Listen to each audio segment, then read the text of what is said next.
Transportation funding and infrastructure, I should say, remain big issues in Harrisburg. Hi, I'm Tonya Caruso. Welcome to Comcast Newsmakers, and joining us in our studios this half hour is State Representative Jim Marshall. Thank you for coming in and spending time with us today. Thank you for the opportunity.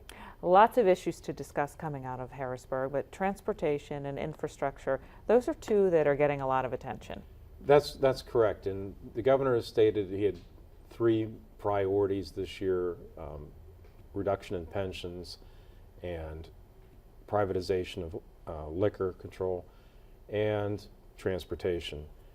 And we certainly need to reinvest in our infrastructure and make sure that we have safe roads and bridges in Pennsylvania. Right, and so often you read the trucker magazines or reports will come out, and Pennsylvania is rated as having the worst roads and bridges. And this is more than a PR issue. This can be a safety issue. It can be, and an economic development issue as well. The better roadways you have, the more likely you'll attract new businesses from out of state.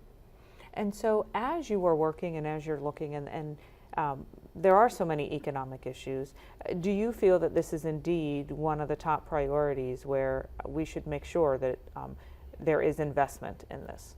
Yes, I believe that should be a top priority. It's a core function of government, and you know, a lot of folks say that the roads in Pennsylvania are worse than our neighboring states, but we have so many more bridges and so many more miles of highway than some of our neighboring states. And you know, those haven't been reinvested in years, and we have to have sustainable funding to make sure that they're safe, and then hopefully enough funding to increase the capacity of these roads. Right, and then when it comes to public transportation and public transportation funding, how does that play into this as well? Well, they're certainly tied in. I mean, mass transit is a large part of the transportation budget, and sometimes you may have to find other ways to increase user fees to make up the difference.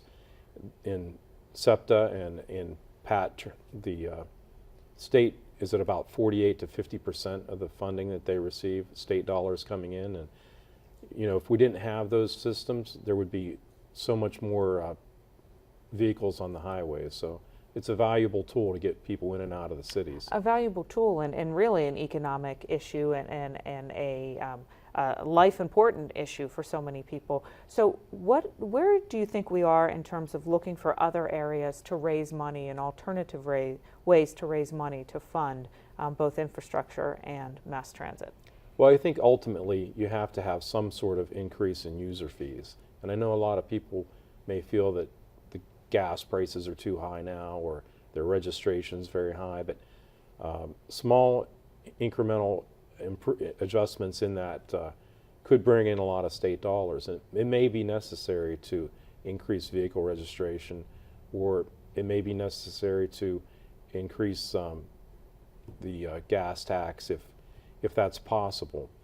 Certainly those are the user fees that could help. Do you think that most people, most lawmakers in Harrisburg recognize this as a significant need? Or are folks on the same page with this? Well, I think it's a bipartisan issue, and I think that both the Senate and the House agree that we need to have some type of increase in transportation funding.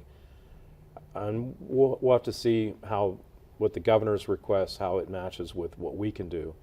And we certainly have to do something with transportation. Right. Well, State Representative Jim Marshall, thanks so much for coming in and spending time with us today. We appreciate it. I'm Tonya Caruso. Thanks for watching Comcast Newsmakers. We'll see you next time.